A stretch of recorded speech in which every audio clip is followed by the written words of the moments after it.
So Lyft announced its Q3 earnings, and it's very clear who is losing this battle. Lyft is losing the battle to Uber, and anything and everything that David Risher is trying is failing. Whether it's on the rider side, it's definitely not doing anything for drivers, but whatever he's trying on the rider side is not having the desired effect, right? Briefly went over 10. It's coming back down again. It's now just hovering over 10. Uber rallied all the way up to $50. It's not looking good. It's not looking good at all for Lyft. Investors, Wall Street, mom and pops are shying away from the stock, as they should be, right? And until we see true leadership that understands this business, nothing is going to change, right? It's the same John Zimmer, Logan Green, David Risher, same type of pathetic leaders that have done nothing for Lyft, right? We need some genuine leadership in there, somebody that understands the game, understands both sides. Otherwise, it's doomed for failure. Lyft stock falls as Uber comparisons cast shadow over earnings beat. Lyft stock was trading lower early Thursday despite an earnings report late Wednesday that topped expectations. Newly disclosed data by Lyft on total bookings brought unfavorable comparisons to its larger ride-hailing rival Uber. Lyft reported adjusted third quarter earnings of 24 cents per share on 1.16 billion in sales. On average, analysts polled by Facts had expected the rideshare hailing company to earn an adjusted 15 cents a share with 1.14 billion in sales.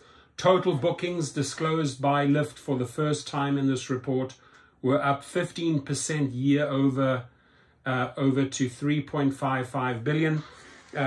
Risher wanted to engage in a price war with Uber. Uber's not worried about it. They can adjust accordingly. They can adjust their prices as well. Riders slightly saw their fares go down. The people that hurt the most were drivers. And because drivers were not taken care of in this equation, or since he took the captain's wheel, they're going elsewhere, right? They're going to Uber. They're going everywhere but to Lyft.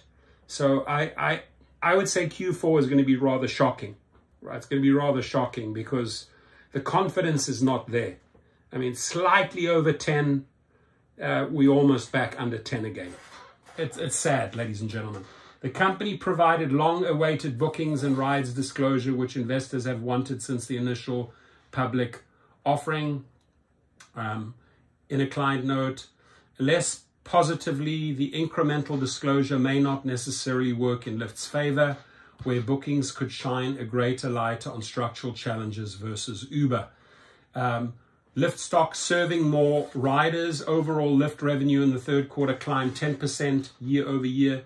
It also narrowed its net loss to 12 million compared to 422 million in the same quarter last year. We had another quarter of solid execution. We saw strong driver and rider growth, and our marketplace health continued to improve. I would question their strong driver growth. It's not what riders are reporting. Riders are reporting that they're waiting longer than ever before. So, they can say what they want. It's easy just to make a statement such as that, right? Lyft Chief Financial Officer Aaron Brewer said in the Q3 news release, Aaron Brewer, pull your head out of your ass, dude. Seriously. You and Risher, whatever the fuck of you guys are doing ain't working over there. You better start changing course rapidly, my friends. Our Q4 outlook calls for continued progress, and the updates we are making to our key business metrics today better align our reporting with our strategic priorities. That's not what your stock says right now, right? Your stock says otherwise. It's going down. In the third quarter, active riders using Lyft climbed 10% year over year to 22.4 million. The active riders total fell slightly short of expectations of 22.6 million. The company routed 187 million rides, up 20%.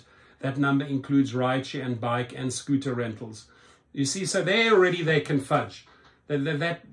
you can fudge right there, up 20%. Well, maybe it's with bikes, maybe it's with scooters, maybe the ride share has declined. So you're not getting the real deal here, unfortunately. Lyft versus Uber. But the negative stock market reaction highlights the shadow cast over Lyft by its much larger rival. While Uber has nearly doubled its share value this year, Lyft stock is down just under 4%. Uber operates on an international scale while Lyft is focused on North America. Furthermore, Uber operates a food delivery and freight division, whereas Lyft is focused on ride hailing with smaller operations in scooter and bike rentals. We believe Lyft's Q3 bookings growth of 15% year over year and 3% quarter over quarter potentially highlights share loss, where Uber globally grew 31% over year and 7% over quarter. Uber captured an estimated 74% of US rideshare sales in September to Lyft's 26%. Lyft stock plans for catching Uber. I don't know, David Risher. I cannot see that happening under your leadership.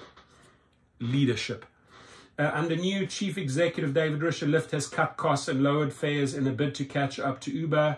That was seen in the company's revenue per rider metric, which fell 7% sequentially to 47.51 in the June quarter.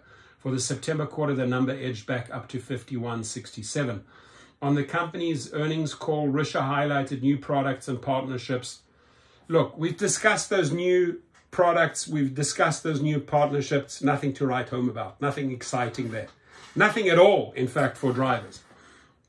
Anyway, so differentiated products give people a reason to choose Lyft over Uber, but they also give us a way just to accelerate our growth. Good luck, Mr. Risher. It's not looking rosy. So that was Lyft's Q3. New leadership is needed, period. New leadership is needed. Your comments, please.